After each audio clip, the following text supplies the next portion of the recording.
satu bisa dilaporkan ke kepolisian. Kronologi kayaknya tak ada aja deh ya. Oke. Untuk kronologi awal ya, jadi gini, Cikita Medi. Oh, Nah, lihat. ya. Cikita Medi ini awalnya berteman baik dengan si pelapor, Silda. Namun di tengah jalan itu ternyata si kita berinisiatif untuk mengajak si pelapor menjalankan bisnisnya si kita sebagai reseller saat itu. Namun di tengah jalan si bisnis itu berlangsung, terjadilah istilahnya ketidakcocokan, sehingga si kita Medi ini merasa dirugikan secara material dan imaterial. Kemudian itu menjadi bom waktu untuk beliau, sehingga beliau membuat pernyataan di live streamingnya TikTok. Unek-uneknya dia itu disampaikan di TikTok, bukan artinya dia berencana untuk menjelek-jelekan si pelapor, hanya menyampaikan saja bahwa ini gue ruginya banyak loh gara-gara apa yang dilakuin sama pelapor, akhirnya bisnis saya hancur. Itu spontan, tidak direncanakan sama sekali. Dari sana malah menjadi bumerang buat klien kami, dilaporkan pencemaran nama baik gitu. Nah, laporan tersebut pun di Polda belum tahap penyelidik, belum tahap sidik, tapi sudah di-announce oleh pelapor bahwa seolah-olah si kita ini bersalah. Lidik dan sidiknya belum jalan. Kok udah panggil wartawan sana sini, media sana sini untuk menjelek-jelekan klien saya, ya kan? Kecuali laporan tersebut sudah berjalan dan laporannya pun undangan untuk di berita acara interviewnya pun sudah sampai ke rumah klien saya. Ini tidak ada panggilan sama sekali, gitu. Kan udah berapa? Dari LP itu? 2 minggu. Dari berita sudah itu? 2 minggu. Sudah 2 minggu. Tidak jalan laporan yang mungkin kami layangkan. Itu aja. Oh, berarti sudah ada somasi ya? Somasi 1 sudah ada. Somasi 1 sudah saya layangkan kemarin, namun tidak diindahkan. Saya undang untuk mediasi, tetapi tidak ada jawaban sama sekali. Tidak ada respon ya. Ini somasinya seperti ini. Alamatnya saya tutup. Tapi tidak digubris sama sekali. Biasanya kalau kita berkirim somasi, ada jawaban somasi dari pihak yang kita somasikan. Tidak ada sama sekali. Kak Ciki, ini pertemanannya itu sejak kapan dan itu sebenarnya untuk apa sih Kak, dan kenapa sampai Kakak harus rugi? Oh, pertemanan biasa aja, yang gimana-gimana gitu ya. Jadi mungkin saat itu kan memang saya lagi mencoba peruntungan di bisnis skincare karena memang suka dengan beauty. Nah, untuk menjalankan bisnis skincare ini kan kita mesti punya yang namanya customer, reseller gitu ya. Ya awalnya karena pertemanan tersebut, ini memang saya mau meminta tolong gitu ya terhadapnya bahwa yuk cobain jualan karena awalnya customer. Tapi lama-kelamaan jadi reseller. Itu aja sih. Kerugiannya itu berapa sih Kak sampai Kakak harus menyampaikan melalui TikTok? Kenapa? Kerugiannya itu yang wah nggak bisa saya sebut di sini ya, karena menurut saya itu biarlah menjadi internal kita aja gitu ya. Karena memang karena si pelapor ini memilih jalur hukum dengan melaporkan saya, mantan temannya ya, atas dugaan pencemaran nama baik, saya bingung. Padahal sebenarnya nama saya yang dicemarkan dari 2018. Ya, jadi ini memang dari pelapor sendiri ini berteman kembali dengan saya. Dia mencari saya dari tahun 2021, dia berusaha mencari orang-orang sekitar saya untuk menyambung silaturahmi. Dan memang saya tidak respon karena pada saat itu saya juga udah sibuk untuk gimana caranya skincare saya tumbuh lagi dengan legalitas, dengan semua yang sesuai gitu ya, pembuatan standar kosmetika yang baik. Ya saya udah fokus karena saya tahu memang dari awal nih niatnya ini untuk menghancurkan, karena tidak hanya satu pelakunya, ada tim gitu. Dan ini memang tim-tim tersebut memang teman-teman nama saya yang kebetulan sudah bersamanya gitu. Jadi makanya itu yang membuat saya ini tidak adil gitu ya. Memang ini luka lama gitu ya, tapi berefek terhadap kepercayaan orang terhadap skincare saya dan bisnis-bisnis saya yang lain. Apalagi saya sudah berkeluarga, saya punya suami saya punya pekerjaan juga, yang dimana suami saya juga kena dampak dari pelaporan dan berita ini. Maka dari itu saya 2 minggu ini saya coba menganalisa lagi apakah tindakan saya salah. Terus saya ini merasa tidak memberikan berita bohong, tidak, karena saya menyelipkan itu karena ada beberapa penonton yang menanyakan keabsahan dari skincare tersebut yang menurut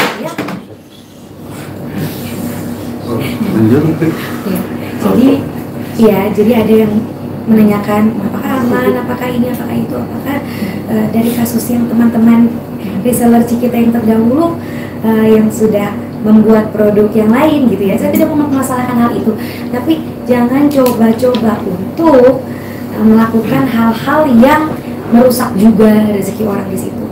Dan kebetulan saya juga udah punya bukti-buktinya, dan ini yang akan diproses secara hukum karena dia melaporkan saya, maka saya juga melaporkan balik dengan dasar bukti-bukti yang saya punya selama 6 tahun yang saya tidak blow up. 6 tahun ya Kak? 6 tahun. Jadi saya 2 minggu itu ngambil langkah apa? Karena tipe saya tuh emosional. Tipe saya emosional karena saya lebih yang saya menghargai pertemanan dibandingkan uang. Tapi kalau ini sudah menyangkut rezeki dari keluarga besar saya, ya saya berhak untuk melapor balik karena pencemaran nama baik saya ini sudah dirasakan seantero Indonesia mengetahui berita tersebut, dan saya tidak bisa diam saja gitu. Oke, kerugian yang dilakukan oleh pihak mereka terhadap kakak itu dalam bentuk apa sih awalnya sampai Dalam bentuk hate speech, dalam bentuk pengambilan formula yang mungkin itu secara sah-sah aja nggak masalah ya. Kayak misalnya tim punya usaha bikin minuman yang nggak masalah, cuma caranya itu sudah kepidana menurut saya, karena ini sudah terjadi pencurian gitu ya di dalamnya, yang dimana juga para pelanggan itu menerima skincare yang tidak sesuai dengan permintaan. Jadi makanya saya balikin dulu nih ke pelapor tahu nggak gitu ya. Ya jangan sembarang melapor kalau sendirinya nggak tahu apa-apa, karena saya punya buktinya gitu. Jadi makanya saya kalau nyampein ini tuh emosi gitu, karena saya sayang sama beliau dan teman-teman saya. Mungkin nggak usah gitu. disampaikan dulu, nanti kalau dia tidak minta maaf, LP-nya termasuk di situ. LP-nya termasuk Ya. di situ. Ada indikasi palsu produk berarti ya? Saya belum bicara itu, tapi Iya. nanti kalau sudah jadi LP baru mungkin bisa. awak media bisa tanya itu LP-nya tentang apa gitu kan. Bang Reki apa nih yang membuat Bang Reki benar-benar memang saya harus membela Ciki dari sisi hukum? Oh, saya kecil ngefans sama Mbak Cikita Medi. Mungkin banyak tadi media yang sudah kenal saya, mungkin termasuk Mbak Cikita Medi. Kok saya bela-bela artis tumen-tumenan kan gitu. Mungkin banyak yang tahu kita ini lawyer corporate kan gitu. Nah, kali ini kita mau kasih apa ya, edukasi buat publik sama media juga, harus berlaku adil lah, harus berlaku netral, jangan terlalu menyudutkan seseorang yang dimana di sini ini belum tentu benar dalil-dalil mereka gitu kan, gitu. Itu aja. Kira-kira nih langkah hukumnya nih dalam waktu dekat apa nih yang Bang Reki lakukan? Langkah hukum kan kami ini tim banyak, ada 11 lawyer.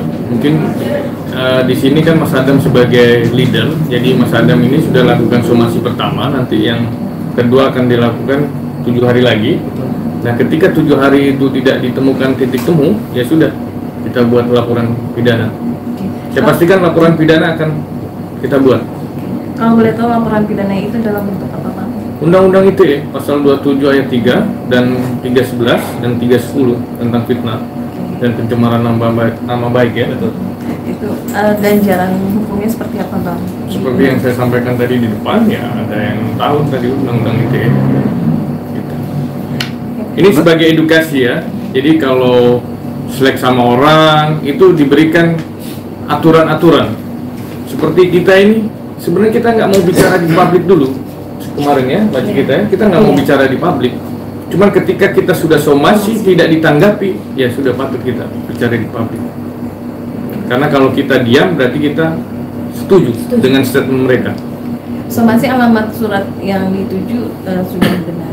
Sudah benar, tertuju dan diterima. Sudah terima. Sudah diterima. Tanda terima sudah ada. Tanda terima ada. Oleh dia langsung atau bagaimana? Saya tidak tahu. Tidak tahu. Yang penting orang rumah di sana. Orang sana. Orang Gitu. sana. Ya. Oke. Nah kalau untuk Bang Reki sendiri nih, selain langkah hukum, kira-kira apa lagi yang akan dilakukan untuk Kak Ciki ini ke depan?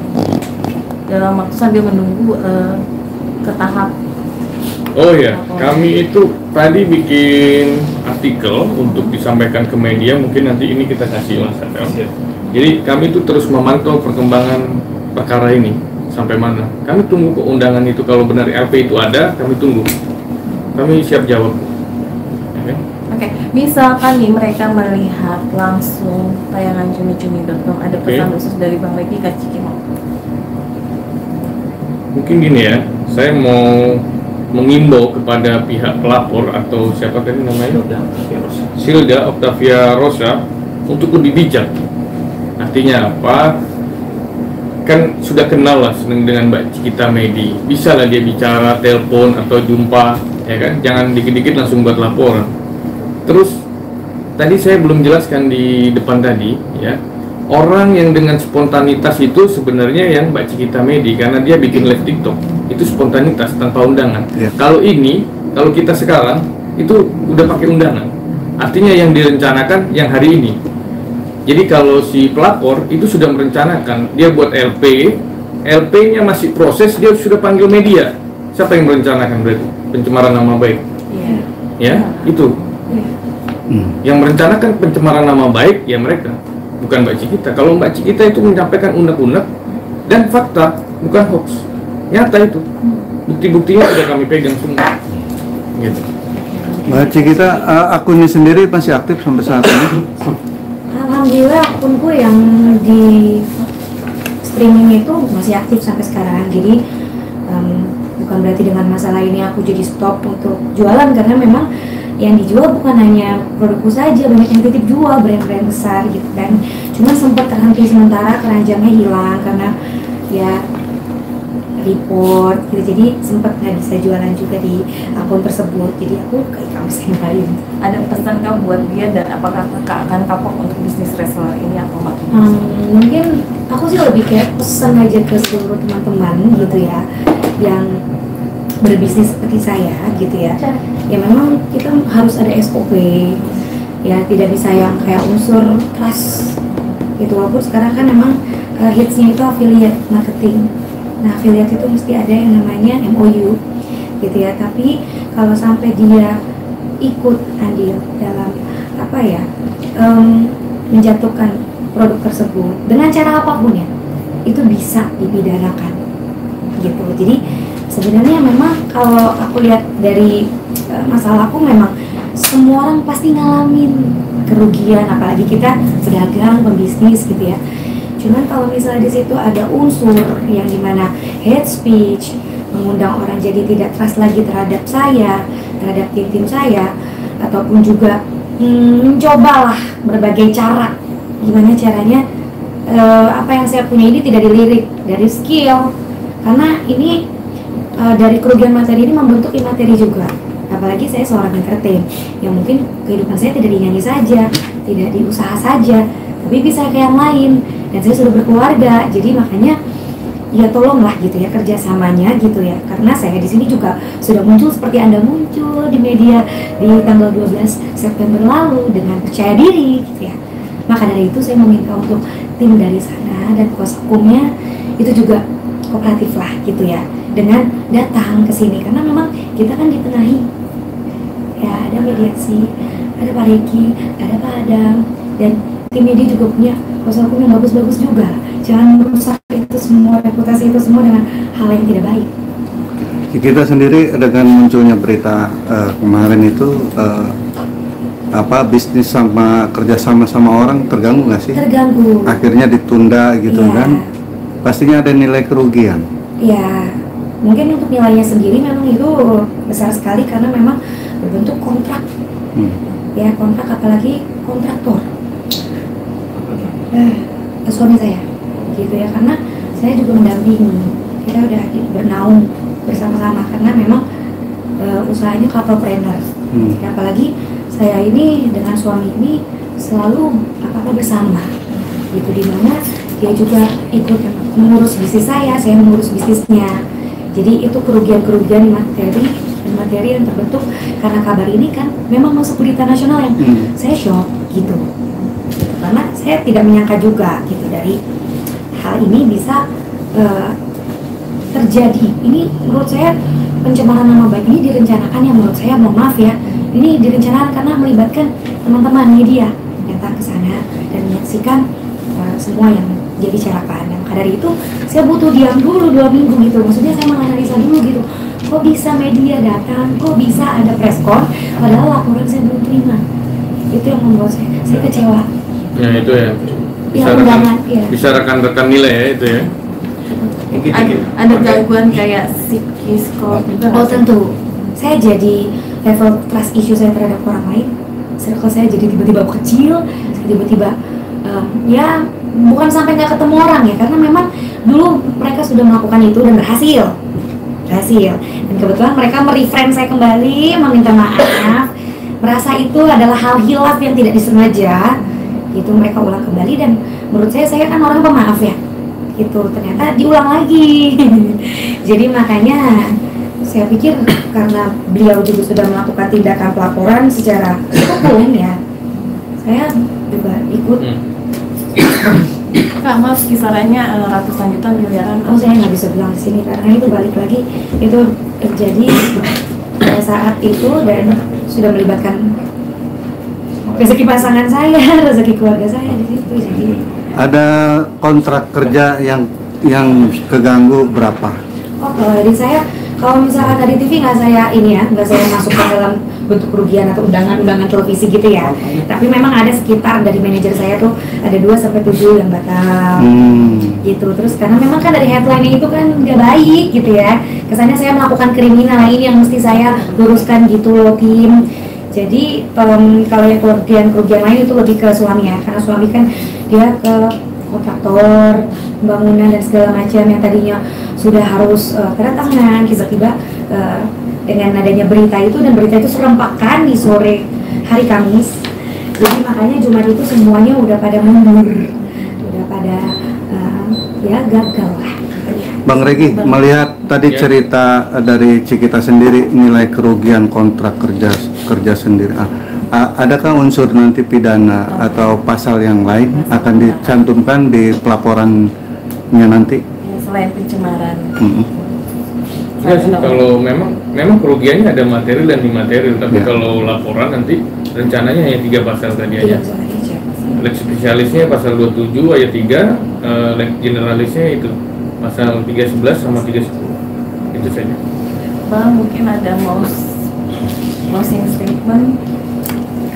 Statement saya ini pesan moral ya. Pesan moral dari kejadian ini adalah bagi siapapun ke depannya ya, siapapun yang mau melakukan bisnis kerjasama harus diwajibkan membuat MOU atau perjanjian kerjasama gitu loh.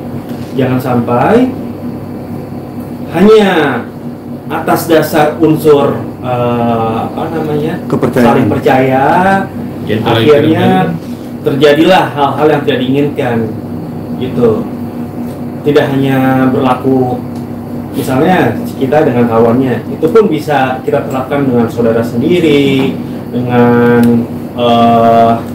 keluarga lah, teman dekat, itu tetap harus ada namanya hitam di atas putih. Jangan sampai hanya dengan kepercayaan kedepannya jadi permasalahan hukum. Itu aja sih paling input dari saya, teman-teman. Oke, Oke, Kak.